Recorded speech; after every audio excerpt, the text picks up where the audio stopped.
Hello everybody, welcome to iCommand. This is TVboy and we have another game log review for all you all today. And this is actually going to be a game that I played versus Iacp, a well-known champion from the UK. He's also been a guest on the show. You've probably seen a lot of his live streams if you've been following this channel for a while, back when he used to do that. And this is an important game I wanted to review. This is actually from the competitive league that happened during Season 6 competitive play. And I'm actually going to bring my list up here. I'm going to do something I don't do very often, which is sort of a like a deck tech here on my list. So I played this list for. I think I'm talking really loud because I can't hear myself. There we go. So I played this list through the competitive league for actually 7 weeks. I played this list. It was a 6-round league and then a top 8 cut. You could switch your list however you wanted during the league for each round, but I ended up really liking this list. I thought it ended up being really strong, and so I'm going to kind of review what it did. And I actually think this game has in my opinion, two of the strongest lists that came out of the competitive league. Even though I don't think either of us made it to the finals of the top 8, I got knocked out in my top 8 match. So I went 6-0 though in my Swiss rounds, and I believe Iacp went 5-1 with his list, which is this Wookiee list that we're going to be looking at very shortly here. But I feel like this is timely to get this out just so I can kind of show people what is going on with this list that I've got running here. So I'm playing Scum, this Scum list featuring 2 queen pieces, actually. We've got Mandalorian, the Rising Phoenix version, which is from Season 6. Very strong figure, I think a lot of people have noticed. Came out quite strong after the end of the Season 6 playtesting and was the only figure that did not get fully approved. It's actually on probation, so it's going to have to go through another playtesting season again in Season 7. And then, of course, it has Clan of 2 attached, which gives access to the Child Companion. Very cute. And then my second queen piece is IG-11. And IG-11 is a guardian, but he's not a hunter. He's actually just a droid guardian. But he gets to attack twice, and he has speed 5. So he's also, much like the Mandalorian, he's fast, and he attacks twice in a round, and he's got a reroll native to him. He doesn't have access to hunter cards like Mando does, but he is still quite efficient at attacking. And then, so the way this list works is it relies on the new Bib Fortuna card, which lets me discard a command card once per attack if I want to, while a friendly figure is attacking to add +1 damage. So, the way this actually works out is, so this is good with when you have a few really strong attacks in your list, because it makes sure you get enough damage pushed through to get a kill when you attack with these expensive figures. So normally the problem with a list like this is, if these expensive figures are attacking your targets and they don't get a kill and they leave them with like 1 HP left, then you have to spend another whole expensive attack just to finish that figure off. If you don't have some kind of precise damage dealing tool. And that's exactly what Bib Fortuna brings to this list. So it means that I have very good damage control when I'm attacking with these queen pieces.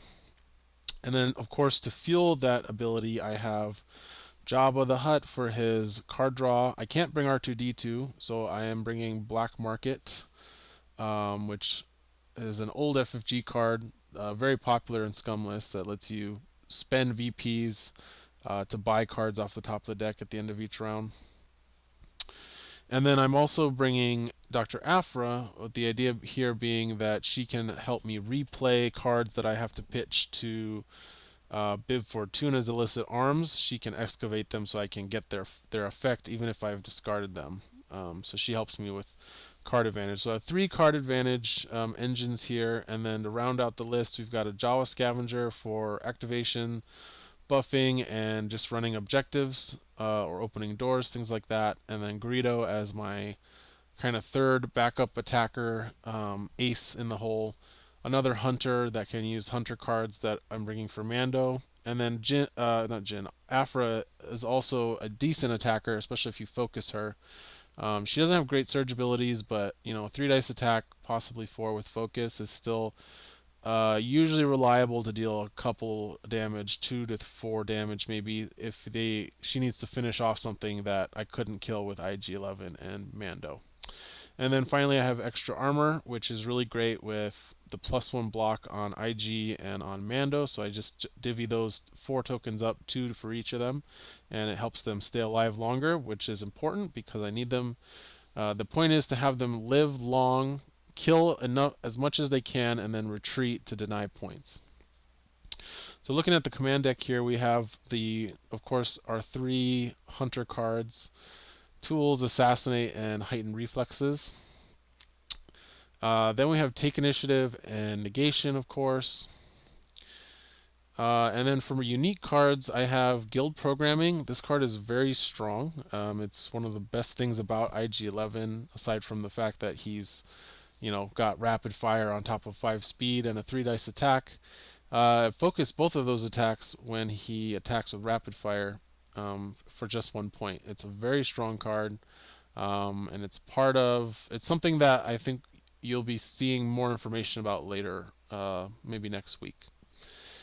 And then, also I should mention, it's super good with Afra because you can excavate it as well. So you can play it on turn 1 maybe to get a super long range attack, and then excavate it with Afra since it only costs 1, and then he gets to use it again on the next round. Next I have Bib Fortuna's card, which lets you choose and shuffle a command card back into the deck. But really more it's about for discarding to Bib's ability, so you always have something in the deck to discard to this. So that's really nice. Alright, now let's go over some of the odder cards. We've got Repair. So the point of this is one of 2 cards I'm running that work well with the child.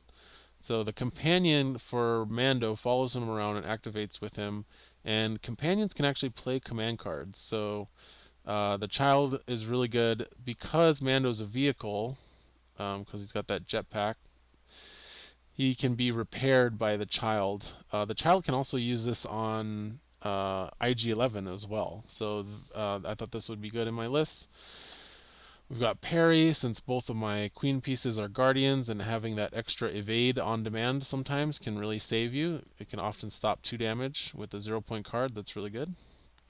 We have black market prices for extra card draw and filtering.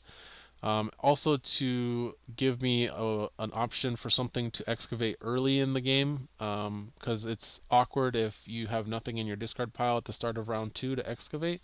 So black market prices is both itself a target for that, as well as putting something else in the discard pile that you might want to excavate later. And then for movement, I have urgency, and I have worth every credit. Worth every credit was fantastic for both removing harmful conditions like stun, and then just because these 2 figures are so good at killing things on demand, and then worth every credit would often give them the movement points they needed to get into position to get the kill. It will very often gave me the 2 VPs from it. And then Field Tactician, the point of this is again to play with the child companion. This card actually is, in my opinion, one of the things that makes Mando very strong. So what you do is you activate the child first. You have Mando get a free movement, which is 5 spaces with mobile. And then you activate Mando, he gets to move again, so effectively moves 10 spaces, and then he can do his spear attack with reach. It makes him very, very fast, and it's very hard to not to avoid him. And then in addition to that, it's also a very good escape tool for if I draw it later in the round and Mando's still alive. If he needs to get out really quick, he can do a spear attack, run 5 spaces, and then the child will get pushed to him, and then by clan of 2, and then be able to play Field Tactician to have him move another 5 spaces. So he can effectively attack and then run away 10 spaces with mobile. So this card is very strong with any figure that has a companion, but especially with Mando. And then of course we have Element of Surprise. And then this card, my 0 point card, I'm trying to remember what it was. I cut something for this. I didn't cut something for this. I had something in my deck that it wasn't working out. Um, and I decided that maybe I would try this. I knew that I was going to be playing against Isaac, and then he had been playing this Wookiee list. So it was I thought, well, maybe my weakness is these Wookiees, these like tanky melee figures, is maybe just a weakness of this list, and I should have this card in my list to cover that. So it was a little bit of a counter pick to Isaac, but with the intention of this should probably just be in the list. In hindsight, I mean, also it didn't really work. It doesn't work great against Isaac's list because he has Yoda, which can get rid of a stun on demand. But in hindsight, I probably should be playing planning in this deck. I mean, my only leader is Bib, but anything that can get me more cards to pitch to illicit arms is probably good, as well as being able to excavate it. So planning should probably be in this deck. Celebration would also be good, since you can just pitch it. I've noticed there's a lot less, or there's a lot more lists I've been playing against that have lots of non-uniques that Celebration's not great against. But the nice thing about conditional cards is you can just pitch it to Bib Fortuna's illicit arms as long as he's still alive and on the field. I don't know why there's dice here. Okay, so that's the list. I just kind of wanted to go over it and how it works. And then let's go into the game here. Oh, and I should mention Repair. I think in hindsight, Repair should have just been Second Chance, which is 2 points, use at the start of the round, and place it on a unique figure. And then if that unique figure would be defeated, it recovers 2 damage instead, or at the end of the round, it recovers 2 damage. So that would have been a more efficient way to keep these 2 figures alive.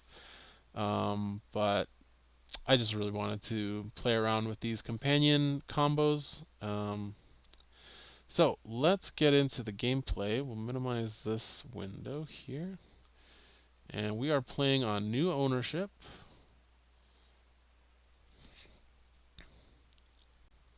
Hope my audio sounds okay.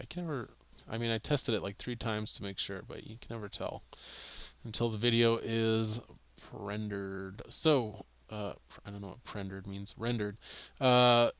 We are playing on new ownership, so the stashes, there's 3 stashes on this map, one at the top, one in the middle, and one down in the Rancor pit, which you can only access by taking those 2 neutral mission tokens there at the top of the map. I have initiative, so I take the red deployment zone, which I find to be excellent. Although, honestly, like, either would be fine because Isaac is playing all melee figures, so I wouldn't be at a huge disadvantage if I were at the blue deployment zone.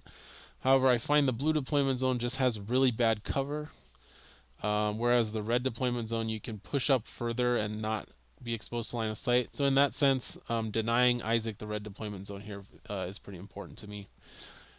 So drawing our command cards. Nice that I don't have to worry about any spies here. Means I can just kind of draw as I want. Draw the cards I need and see what I have available to me before I have to activate any of my other figures. Whereas if you're playing against spies, you really need to delay your card draw if you can, just so you don't get intel leaked. You want to try and delay your card draw till after they activate their spy. Alright, so Jabba focused Greedo, and then looks like Bib focusing Mando here. And we've got Gideon activated to push up R2 to allow R2 to get to that terminal. Focused the Wookiees. Oh, I should mention, let's talk about Isaac's list real quick here. So he's got a Wookiee Warriors list. Let's see, can I hover over his list? No, but I can do... Let me bring up the map here. So Wookiee Warriors, Elite Wookiee Warriors were recosted down to 9 from, I think they were like 13 in the base game. But importantly, the Fury of Kashyyyk, you can't see it here, but gives them reach, gives them an extra Pierce 1 if they're attacking close to another Wookiee. And it has the same ability but slightly upgraded, where if they take 3 damage, they get focused. And then he also has Lion Ambush with another set of Wookiees. So that's going to come out in the next round. So that I have to be cautious of. And he's got extra armor on everything. He's got 2 copies of extra armor, and he's got Doubt. So the whole idea with Isaac's list, I believe, and again, he did really well with this list, and I think his list is really good, is to set up this kind of defensive box with Kanan and Yoda, offering force deflections and defensive rerolls, and then the other Wookiees like come down and pounce on you. And then I think the idea is like have the opponent shooting at the Wookiees and focusing them up, and they just don't die because they have an insane amount of health. They have like 13 health. For a 5-point figure is the best in the game. Best ratio of health to points in the game currently, I believe. Okay, so I've gone ahead and opened my door and positioned Greedo up on the northern stash, and I'm sending the Jawa down to the southern one. I discarded tools for the strain that is required to go through that trapdoor. So what I'm doing here is I've opened my door early because I don't really want to fight Isaac down in the tunnels or the maze down there in the middle of the map. I'm saying I want to fight in the open. I've got better range than you. Obviously, he has no ranged figures, and I'm saying if you open your door to try and charge me, I will mow you down as soon as you do. But Kanan goes ahead and opens his door, and then keeps moving up into the room. So Isaac has sort of taken me up on my challenge here. Now, what I don't want to do is attack these Wookiees, because if you attack Wookiees, you make them hit you harder back. Instead, I want to be killing Kanan and really Yoda if I can help it. Now, I don't know what's in my hand, which I think is because I'm... let me change my view here. Let's see if that changes. Nope. I believe I've drawn set for stun in this game. And then I realized that Yoda... Yeah, there it is. So I play set for stun with, looks like, Afra. However, I then remember that Yoda has the ability to remove stun when a figure activates with what is it? Calming Presence. Now I think I misread it or misremembered how it worked, and I thought Yoda would remove it when Yoda activated, but really it's when the figure activates. But either way, stunning Kanan here would not be that useful, because he'll just, again, when he activates next round, he'll just remove the stun. So instead, I decide to just take a normal shot here at Kanan. Bit of a long shot for Afra. I'll pull up her card here. It's nice that I can do it with Observer. But I get a nice range and actually a really great attack roll here. Dealing 5 damage to Kanan. Isaac actually didn't bother spending his block token. I think he thought I would probably miss on range, or just not have a good attack there. Okay, so Yoda going to move up and focus Kanan, and that's going to give Kanan protection from Yoda's deflection. So we'll bring his card down.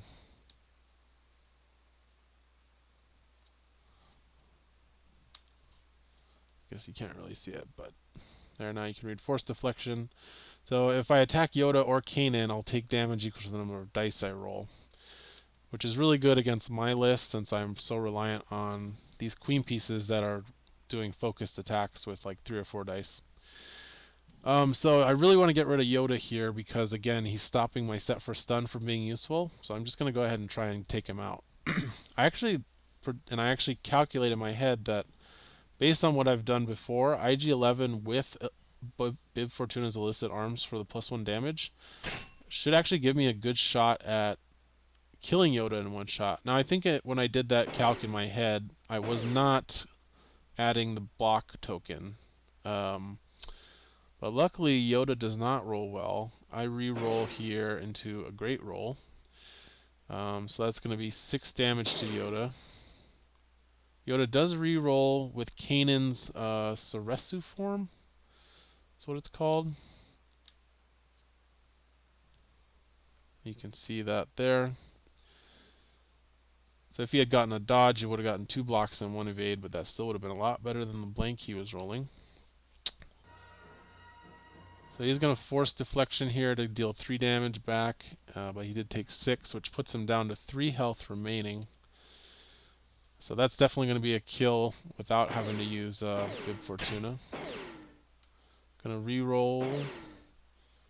Not enough though, that's dead Yoda. So 5 points for me thanks to Jabba. Now IG is going to retreat back. And that's all I really need to do is just hang back and keep distance. There's not really much I can do about the Lion Ambush Wookiees coming because I have Jabba that's just stuck in my deployment zone.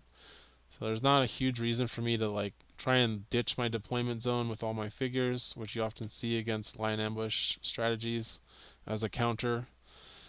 So I decided I'm just going to stay and defend it as best I can. So Iacp moves his Wookiees forward, and I actually have last activation here over him because the Lion Ambush took away a big activation. So Mando going to activate first with the Child to heal IG-11 for 1 damage. Child with the second action is going to play Field Tactician to give a move to Mando. And this is going to allow Mando to attack and then be able to move back to the deployment zone away from Iacp's figures. So this is with the Spear. So special action to... I can just pull him up here. Special action to do a melee attack with Pierce 2. And he is focused. So Kanan gets a great roll there. But I do have Pierce 2 and Surge for +2. So that's going to do 7 minus 2, so 5 damage. Let's see, do I pitch here? No. So it puts Kanan at 10 health, 10 damage, so 4 health remaining. And let's see. This is...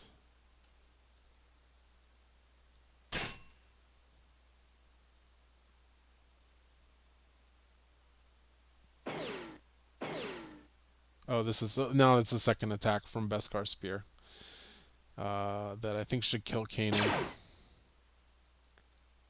Yeah, so able to get rid of Kanan and Yoda here with my 2 Queen Piece activations. So opening the door there was interesting for Iacp.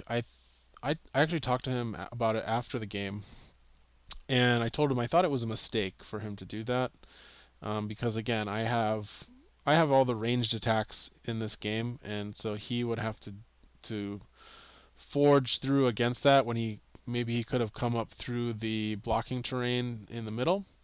But Iacp pointed out that the person who opens their door gets to control 2 out of the 3 stashes, which is 8 points per round. And that's a lot of pressure on him if he decides to leave that be and then come up through the middle. And he had said he had not, or he had, according to his calculations, Yoda and Kanan should have been very unlikely to die there. He thought he would lose 1 figure at least, but he wasn't expecting to lose both of those figures, which are very key to his list. Now that went against what my head calculations were, but again, we're still pretty early in the competitive season, so it makes sense that he might not have maybe he has different calculations than me in his head, especially with Bib Fortuna changing things up. So I think, and actually that conversation with Iacp about opening the door, giving you more access to the majority of the objectives, has actually really changed how I view this map and these 2 missions. In the past, I always thought it was better to go through the middle area, and that's where I usually like to fight on this map. But now I'm realizing that the person who can open their door and control that area of the throne room area does have a lot of map pressure on their opponent. So I think that's a really good way to look at it. This map is how can you control that door area best? How can you put more pressure on your opponent and punish them for opening their door?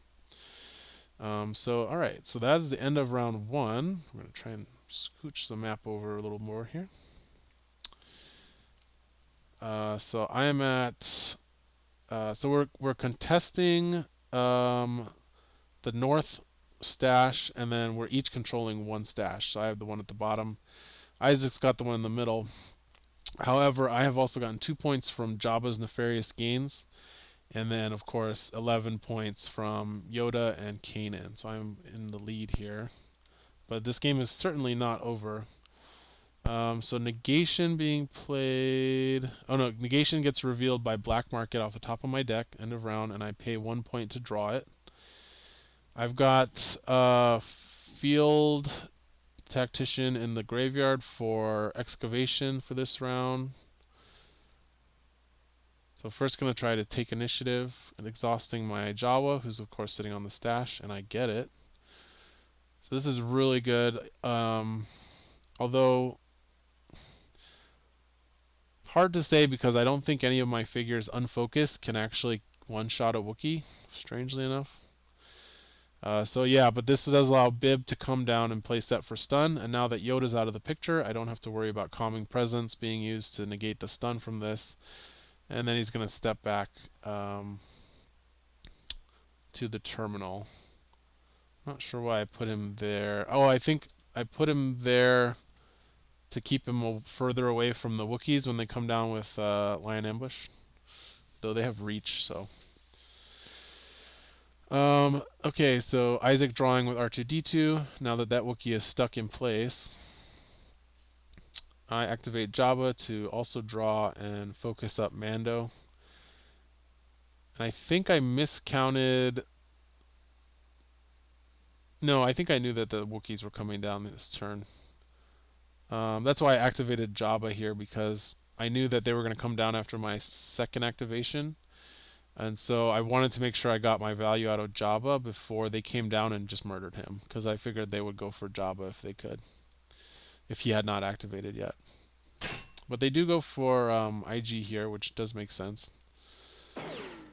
Good roll, I have to say. And then Overwhelming Impact getting played here. Let's see if we can focus on that. Another really strong card that's quite strong for 2 points, we're realizing. But that's going to cancel out my power token and the +1 block from IG-11's innate bonus, because it's not on the dice. And then that also adds a surge for the Wookiee to get that +2 damage surge ability. So super strong. So basically added 5 damage there because it did Pierce 2 and then +3 damage for a total of 7. And now I'm going to use Wild Fury to get focused. So this is creature or Wookiee, 2 points. This is not an Iacp card. This is an original card. And then may perform multiple attacks. So it basically gets assault, and then at the end of the activation becomes stunned and bleeding, which would normally be really good if Isaac had Yoda. Although honestly, I think that's really just what you want to see. And another fantastic roll, especially against an evade. So that's going to be 5 more damage.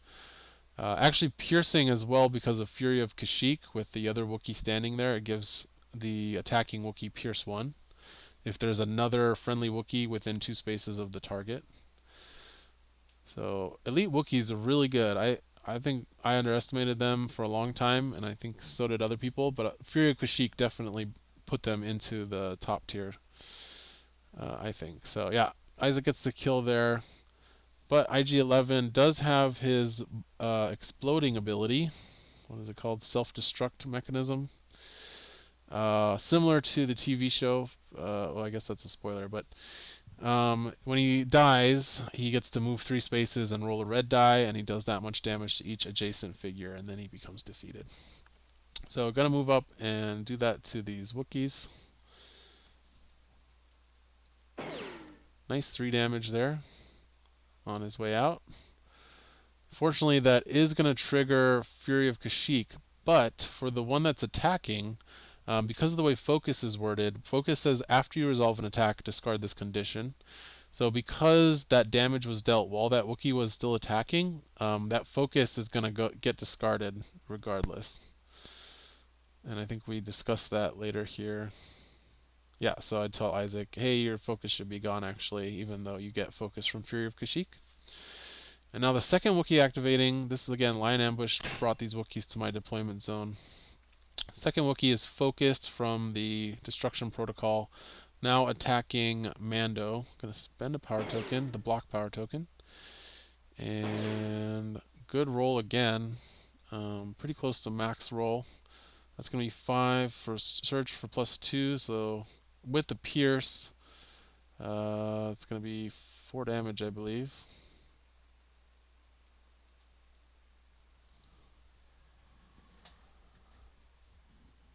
So now,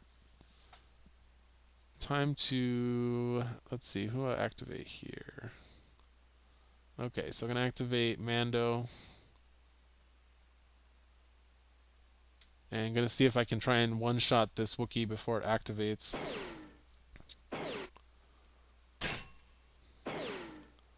Unfortunately, he does roll the triple block with the block token.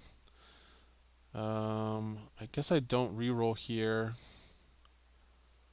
Probably the best one to reroll would be the green. Going to discard guild programming to elicit arms from Bib Fortuna, since of course IG-11 is dead. So that's gonna do 7. So could one shot here. Oh, but he's got brace for impact. So ostensibly adding a block with brace and then the block power token. I'm gonna reroll that green for sure, but I don't get the surge I need for the +2. So only gonna do 1 damage there. Oh, I do have heighten, so that's gonna do 4. I think I was actually 1 short here, because he's got 6 health left. So heighten brings it up to 4. And then I could have pitched for +1, so I really was one damage short of killing him, even through the brace. So it looks like I decided not to use heightened there. Oh no, I did use heightened. Okay, so I did use heightened, which I guess makes sense because if I want to kill it with something like Afra, she can't play heightened reflexes, but she can use Bib Fortuna's ability. So moves up to control this stash and also has the child heal him for 1. So that's the end of Mando's activation. So now it's Isaac. It's going to activate this Wookiee who did get focused, unfortunately, by Fury of Kashyyyk for me attacking him, which is part of what makes them so great. Is again, in order to kill, they're super hard to kill, and while you're doing it, it's making them hit you harder. So unfortunately, they're the only targets I have since I got rid of Kanan and Yoda, which is probably a good problem to have in retrospect.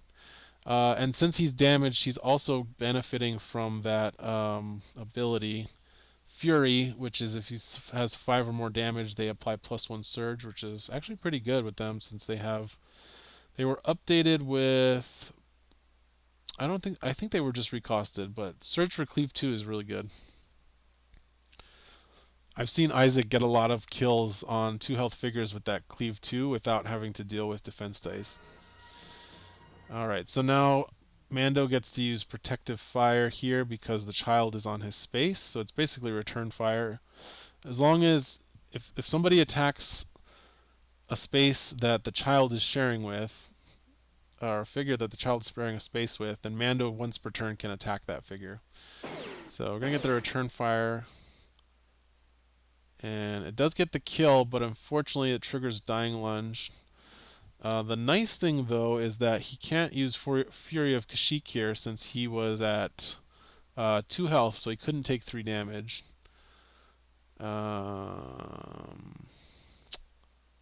he did get focus, so he actually should not have gotten focus there. That's important to know, is figures can't take damage over their health. So since he had 11 damage on him already, and they have a 13 health total, he can only take 2 there. I shouldn't have gotten focused, but that's okay. I missed that. So this is a focused Wookiee attack coming in at Mando's got 5 health left, so I decide to use Force Exhaustion from the child, which is, we'll bring it up here. So Force Exhaustion there, you can see it.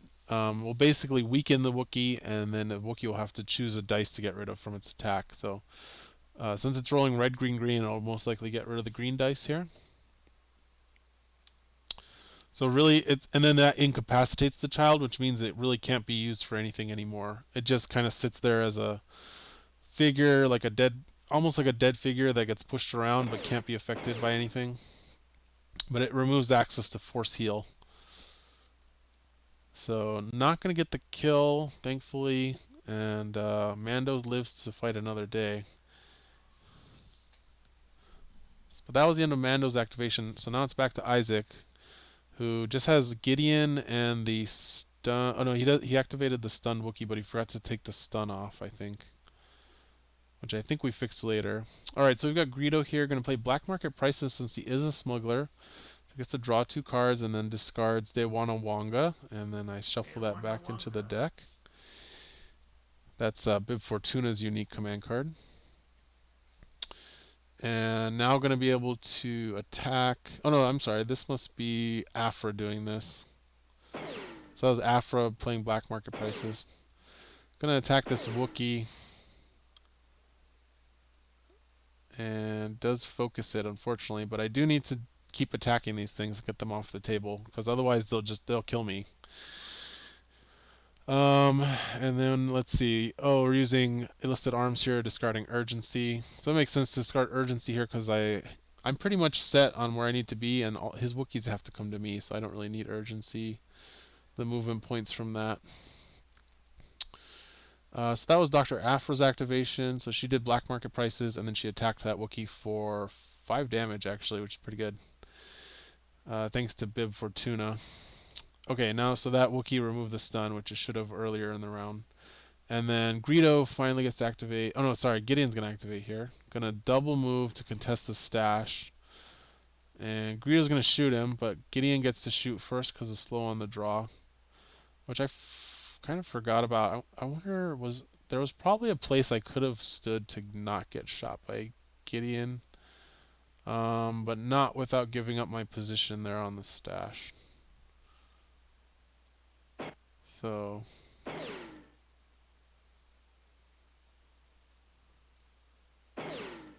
not sure what happened here. Re-rolling, but I get tough lucked.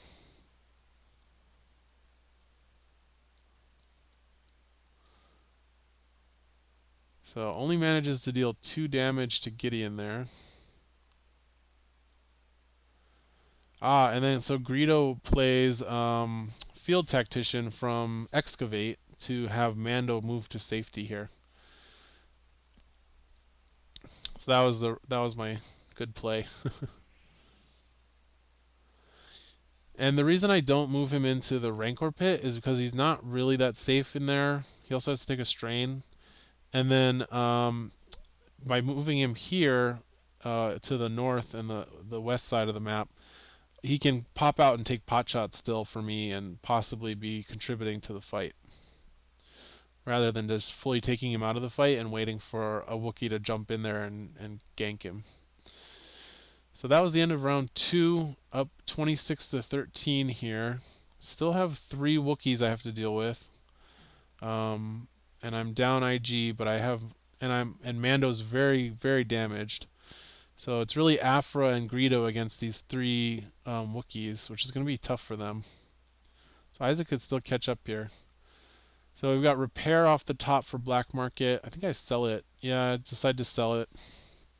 It's not going to do me much good here with Child incapacitated, so he can't play it. And then Greedo and Afra are pretty far away from Mando to be able to heal him. So Iacp gets initiative here going into round 3. Let's see. He's going to activate his Wookiee group. He's stunned and bleeding, so he's going to remove stun with the first action. That's going to deal a strain, which he discards negation. Unfortunately, Afra's going to die here. So what I do is I end up excavating Brace for Impact, because once Afra's dead, she can't use the you can't use the excavated card. So I might as well excavate a card she can use to defend herself with. So, but he does play Death Blow on this Wookiee attack on Afra. So I go ahead and play Brace, trying to survive. Pretty terrible roll, but I get one extra block. I think it actually keeps me alive by one. Let's see. Yeah, so that Brace actually did keep her alive by 1 point. Or, oh, you know what? No, it didn't, because they have Pierce 1. So that's what, yeah, so it didn't really do anything. But Isaac discarding Planning for the strain on the Bleeding Wookiee from the second action being the attack. And they do have Reach with Fury of Kashyyyk, so that's important to remember. Now we've got the second Wookiee who's focused. Going to try and take out Afra, who dodges, though. Oh, but Isaac says he was attacking Jabba. He just didn't unclick the target on Afra, which makes sense. And again, that makes total sense because these Wookiees have Pierce. And he's getting +1 Surge from their Fury ability, so he knows he's going to get the Pierce, so there's no reason for Isaac to attack into my white dice there. It makes total sense to go for Jabba. One short of getting Jabba, but he does cleave to kill Afra there. And that was the Wookiees. So, let's see. So I'm going to go with Bib, and looks like I'm going to get away from his Wookiee and take a shot at this Wookiee here. Bib actually has a good attack, but I do make range and I do damage, so that'll focus that Wookiee, but it did do 4 damage. 4 damage. So Gideon activating, going to attack Greedo.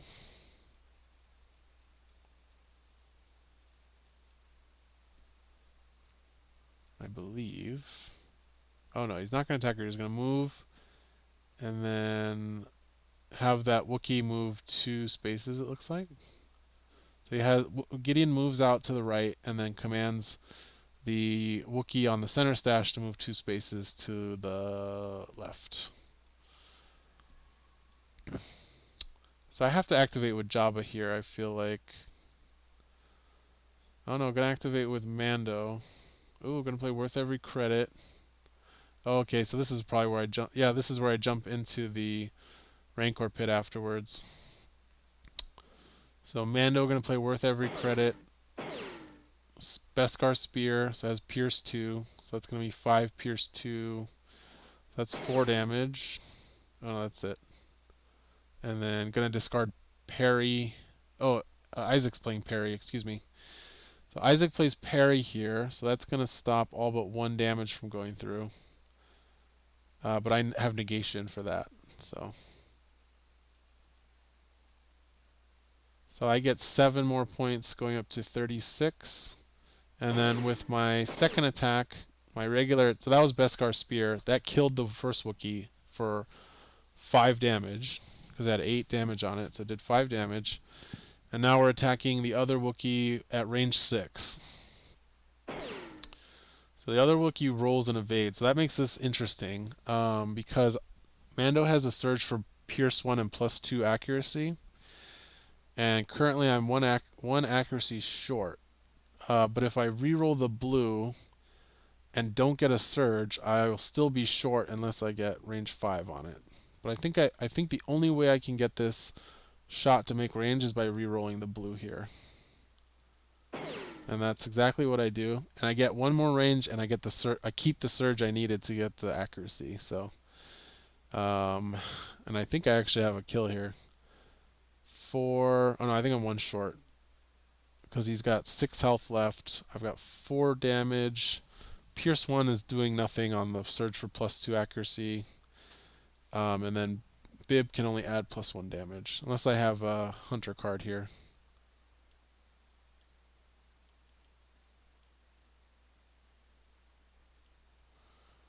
I think we called that a miss, I guess.